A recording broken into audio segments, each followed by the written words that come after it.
La disputa entre Estados Unidos y China aterrizó en Neuquén y Calf quedó en el medio. Es un poco lo que pasó. Que es interesante porque también esto surge a partir de. Viste que Estados Unidos siempre, bueno, tiene esta fachada protocolar, pero empezó con un apriete de WhatsApp. Viste que, o sea, ¿cómo empieza todo esto? Se empezó a hablar más a principios de agosto, pero empieza casi un mes antes. Y alrededor del 12 de julio, por ahí, Sergio Fernández Novoa, que es el gerente de tecnología de la cooperativa Calf, la cooperativa Sí, neuquina. una cooperativa. Sí. Sí, es una cooperativa histórica, creo que en 1933, algo así, tipo, es histórica. Y parece que el muchacho este de tecnología, el gerente, empieza a recibir mensajes de Andrew Diltz, que es un funcionario del área económica de la Embajada de Estados Unidos, diciéndole que si siguen adelante con el acuerdo con Huawei, o sea, primero preguntando si es posible cancelarlo, y después diciéndole que todos los directivos de la empresa o les van a revocar o restringir las visas solamente por este acuerdo. Una Y amenaza. así Por empieza. comprar, o sea, por hacer un acuerdo entre privados. Tipo, buscar precio Exacto. y hacer un acuerdo entre privados. No, es un loco. 100%. Es que, sí. La onda es que a Huawei, o sea, el acuerdo de Calf con Huawei era para comprar el equipamiento para un centro de datos, un gran data center, que también iba a tener una conexión, iba a ser parte de una gran ampliación de una red de fibra óptica que iba a conectar el centro de Neuquén con áreas vinculadas a Vaca Muerta. Y ahí está un poco la clave. O sea, el objetivo de Calf era un poco volverse el proveedor tecnológico y estratégico para todas las grandes empresas petroleras que están en el yacimiento de Vaca Muerta. Obviamente empresas como Vista, en la que ahora Peter Thiel es un socio que compró un 1% hace poquito, YPF obviamente, pero Chevron y un par de empresas yanquis. Entonces justamente el argumento de la Melas es: como hay empresas norteamericanas como Chevron trabajando en Vaca Muerta, no podemos tener a un proveedor chino como Huawei, porque Huawei, por una cuestión de leyes de inteligencia chinas, lo más probable es que básicamente le den la información al Partido Comunista Chino. El argumento es ese, y por eso nace toda la disputa. No, pero es insólito también por lo que hablamos mucho acá, ¿no? O sea, la única propuesta de crecimiento de algún tipo de esta gestión es, bueno, y ahora está Vaca Muerta. El que quiere, en todo caso, que se mude a 1000 kilómetros de donde nació y va a tener una oportunidad de acá a 30 años, no sé qué. Y como que así sería como derrama algún tipo de prosperidad de la que produce Vaca Muerta con los recursos de todos nosotros, o por lo menos de los neuquinos. Y después decís, bueno, de una, ¿sabes qué? Vamos a poner una empresa que sea el servidor tecnológico de todo este gran emprendimiento. Vamos a invertir. Acuerdo entre privados, buscamos precio que rinda la inversión y así un poquito de esa prosperidad de Vaca Muerta llega a esta otra cooperativa. No, ¿sabes qué no? ¿Sabes que eso tampoco? ¿Sabes que eso Solo si lo tampoco haces lo con puedes nuestros hacer? proveedores. Lo puedes hacer si lo haces con nosotros. Es un poco. Que en realidad esa no fue la línea primero, esa fue la línea la que se transformó después. Sí. Pero nada, también esto no es nuevo. O sea, la alianza entre Calf y Huawei estaba anunciada desde julio 2025, con una alianza de. Siento que también hubo algún cambio ahí internamente donde se dieron cuenta que Vaca Muerta era estratégico. De repente les cayó la ficha a los yankees de que Vaca Muerta era No te puedo importante. creer. También, no, pero creo que lo decía Jagarowski en el newsletter, que hablaba sobre que de repente Estados Unidos se está dando cuenta que Vaca Muerta justamente es una posibilidad de conseguir petróleo más caro, porque obviamente la extracción acá es más cara, pero con menos hipótesis de conflicto que Medio Oriente, que te puede disparar el precio del crudo un día para el otro con algún... Y bueno, se dieron cuenta un poco tarde de esto, los muchachos No de sé si Washington. tan tarde porque ya lo vimos muchas veces acá, pero lo hemos visto a Demian Reidel hablando en inglés como si hubiera Bueno, sí, estudiado en el por CUI, supuesto. ante una conferencia en el no me acuerdo qué, una cosa yankee, hablando en inglés, diciendo estrictamente eso que se dice. En Argentina tenemos los recursos naturales, el clima, el Sí, viento, sí. el frío, el territorio y el único problema es que está lleno de argentinos. Lo dijeron Sí. explícitamente, saben lo que tienen. Una zona pacífica, Sí. sin cimbronazos climáticos y con todo ese recurso. Lo que ellos Es lo que fueron a tardaron en darse vender. cuenta, los yankees, tardaron en darse cuenta un poquito más de lo que Reidel se los regaló. El primer mes ¿Se los que empezó regaló? con el gobierno se los fue a regalar. No, las Y no ganas fue que tan tarde los tienen, yankees. boludo. Y de hecho era para data centers, o sea, justamente el clima fríos, Sí. o sea, lo que se estaba refiriendo era eso. Acá podés poner data centers que te cuesta menos enfriar después. Sí. Pero bueno, también algo que también cae mucho en territorio Viole, y Viole ha escrito mucho sobre esto cae dentro de la doctrina Monroe, de la famosa actualización de la doctrina Monroe de Trump. Gran capítulo de Es una trampa tienen en este canal. Exacto. Sobre la doctrina Monroe de hace un mes. Porque dentro de lo que fue la estrategia de seguridad nacional de 2025 del gobierno de Donald Trump, está explícito que el deseo de impedir que competidores extrarregionales controlen activos estratégicos. O sea, básicamente en otras palabras, es sacar a todos los chinos de la competencia. O sea, entonces, por eso también Lamelas, sin mucha vuelta, salió a decir que la presencia china en Vaca Muerta es un riesgo para la seguridad nacional y la protección de datos, y llegó a decir esto de que es una colaboración directa obligada con el Partido Comunista Chino y que es un riesgo tenerlos tan cerca de Vaca Muerta. Obviamente Huawei rechaza la interpretación y dice que es una compañía privada, un acuerdo entre privados. Es un poco fue... Sí, ese es como el kit de la cuestión. Si querés te puedo hacer una cronología breve de lo que fue el conflicto. Obvio. Que lo tengo acá, pues por ahí es interesante y porque termina hasta el día de hoy, donde hoy se suponía que Peter Lamelas, no se suponía, fue citado al Congreso y ni siquiera respondió. No, que eso para mí, o sea, el ningunear al Congreso ya es un nivel de nosotros somos los jefes que... terrible. Bueno, esto empieza más o menos 12 de julio con los aprietes por WhatsApp a Fernández Noboa. Y donde la respuesta de Calf es, por lo menos decímelo de forma institucional. O sea, no me aprietes por WhatsApp y que solamente lo sepa yo. Ahí Calf lleva el caso a Cancillería y el episodio trasciende y lo que sale Lamelas a decir es, sí, esto es exactamente la bajada del gobierno de la política oficial estadounidense. O sea, este apriete que vos viviste es exactamente lo que nosotros pensamos y nuestra forma de proceder, solamente que no fue por canales oficiales, pero todo lo que te dijimos es exactamente lo que tiene que ser. Y se ofrecieron acercarle nuevos socios tecnológicos como alternativa a la tecnología china. Obviamente que ahí al par de días aparece China directamente con este discurso más, es un acuerdo entre privados, no sé por qué te metes, y que están obstruyendo un acuerdo comercial normal, una cooperación comercial normal, y que buscan vulnerar la soberanía argentina. Que los chinos tienen un punto, ¿no? No es que tampoco los chinos sean ninguna boluda. Tampoco van a estar muy preocupados por nuestra soberanía, obviamente. Pero también algo que es interesante acá en el medio, por eso digo que los yanquis se dieron cuenta tarde, este conflicto salpica directamente a YPF sin querer.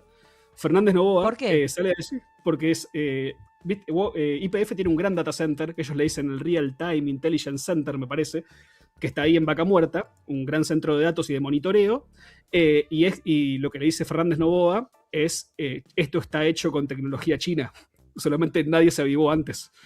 O sea... Ya esa base de datos, ese centro de datos de YPF ya tenía tecnología de Huawei, solamente que nadie lo había puesto sobre la mesa. Quedan como boludos encima. Sí. No, ni para monitorear, son todos servicios y... No, es impresionante. Ni la CIDE es eficiente en este gobierno. No, bueno, eso menos que nunca. Ya hemos hablado largo y tendido sobre la CIDE. Pero no ya tienen una CIA ahí como monitoreando todas las cosas y palabra clave, Huawei, China, servidores chinos, y ahí le salta una alarma, ¿no? Hay cosas que si no las ves, no las ves. Pero, qué sé yo, ¿viste cómo funciona esto? No, es impresionante. Bueno, entonces lo que termina pasando es eso, y el 11 de agosto el conflicto llega al Congreso y Germán Martínez, de Unión por la Patria, propone convocar a Lamelas para que dé una declaración de por qué se está metiendo sobre un acuerdo entre privados en territorio argentino. Al otro día, casualmente, Calf y Lamelas se juntan. O sea, la cooperativa neuquina y Lamelas terminan teniendo una reunión en el Palacio Bosch, que es la residencia del embajador de Estados Unidos.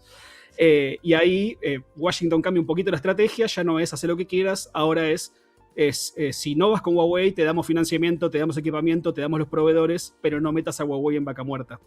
Bueno, los apretaron un poco por lo menos para ganar algo. Sí. Y al otro día del encuentro de que se juntaron con Calf es cuando Lamelas en el AmCham redobla la apuesta y dice la llegada que si meten a Huawei puede llegar a perjudicar la llegada de nuevas inversiones a Vaca Muerta.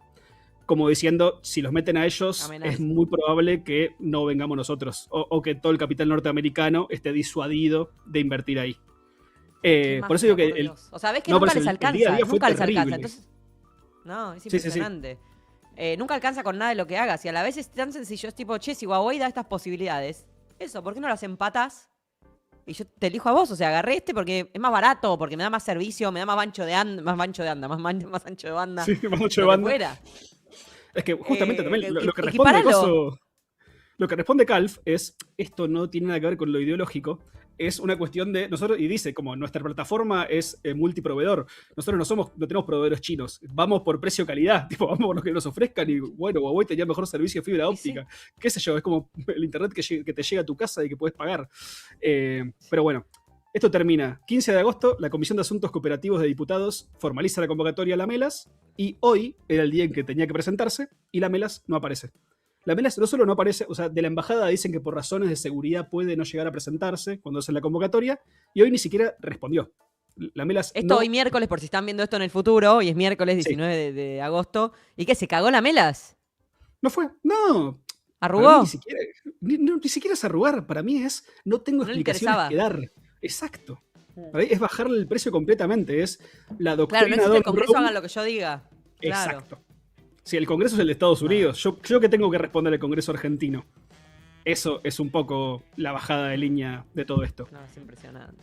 Es impresionante. Bueno, esto obviamente se encuadra dentro de un conflicto mucho más amplio, que es esta llamada Nueva Guerra Fría, que desde 2019 más o menos Washington viene restringiendo a Huawei de distintas formas. Han llegado a meter en cana, estuvo en cana un montón de tiempo la hija del CEO de Huawei en Estados Unidos por algunas causas, o sea. Y también está muy restringida poner la venta de chips, la venta de semiconductores a China. Les venden siempre generaciones pasadas para que no tengan la misma tecnología. Hay toda una gran guerra comercial en ese sentido. Después son grandes socios comerciales en muchos otros sentidos. Sigue siendo, creo, el tercer socio comercial de Estados Unidos, China. Pero en este campo de la carrera tecnológica se ponen barreras mutuamente, sobre todo Estados Unidos a China. Y sobre esto vamos a hablar, esto es una venta, vamos a hablar en el picnic sideral del viernes. Vamos a profundizar en todo este raconto histórico de cómo llegamos hasta acá, entre la carrera tecnológica de Estados Unidos y China. Pero en conclusión, yo dije que iba a ser conciso.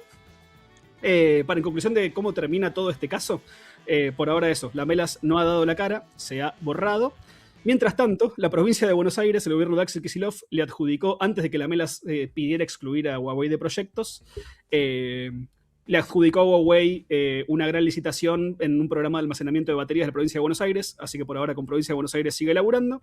Y en el medio tuvimos una noticia que yo la vi, creo que la vi ayer, pero ya había circulado por otros medios hace 1 o 2 días, que es que en el medio de todo esto, Toto Caputo aceptó el RIGI para la minería china y le otorgó a 2 grandes mineras chinas, que son Ganfeng y Zijin, y eso, o sea, les permitió adherir al RIGI, y actualmente cerca del 70% de la capacidad de litio proyectada es de capital chino en este momento. Mirá, bueno, quieren las inversiones. A mí me parece bien eso, ¿eh? No, pero por eso digo que solo le diera la RIGI a Peter Thiel.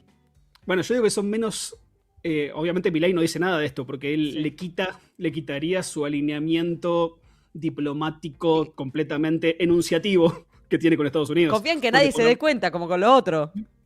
Es que igual yo creo que todos lo saben, simplemente hay una cuestión de que pase por abajo de la mesa, que todavía seguimos recibiendo un montón de inversiones. No, sería tan gracioso, o sea, no sería gracioso por el nivel de nula inversión, ¿no? Pero sería tan gracioso que efectivamente las únicas inversiones que lleguen con el RIGI ese de mierda sean de chinos. Sería tan gracioso. Por eso. Si esto se sigue, realmente no el 70% de minería, no, por eso. No, sería. Casualmente. O sea, no me hace gracia porque aún, o sea, siendo capital chino de donde pingo sea, el RIGI entrega todo, no queda nada acá. O sea, son inversiones que es casi una peor noticia que lleguen a que no lleguen del nivel de saqueo a cambio de absolutamente nada. Eso es un drama, porque yo no tengo ese sesgo ideológico, no que si es de China que se lleven todo y si es de Estados Unidos no, al revés. Es como toda inversión en el marco del RIGI, que evidentemente no da ninguna seguridad porque nadie viene, es perjudicial porque eso es una expropiación legalizada. Es tremendo. Es tremendo. Entonces están regalando, ahora con esto están regalando el litio a China. Sí, exactamente. Sería gracioso que se sepa igual, Por eso, pero lo que digo es, en el medio de esta pose anti-China, que la Mela se lleva un poco a la marca, digamos, también. La Mela se lleva un poco a la marca, mientras por abajo Toto Caputo le dice, sí, capitales chinos. Como una cuestión de pose versus praxis. Sí. Pero bueno, nada, y casualmente también es lo que hablábamos antes, 16 de agosto se da a conocer que Peter Thiel compra, mediante Thiel Macro, que es uno de sus fondos de inversión, compra el 1% de Vista Energy, la empresa de Galucho. Así que nada, también, o sea, claramente no está confirmado que no hay una evidencia de que esto tenga que ver con toda la puja de la Melas, pero es de repente creo que, si no me equivoco, es la segunda inversión más grande de Peter Thiel después de Amazon. O sea, no es una boludez la guita que puso en vaca muerta Peter Thiel. Sí. Es la segunda más grande. Me voy a interiorizar más en esto. Me voy a interiorizar más. Impresionante, Santi.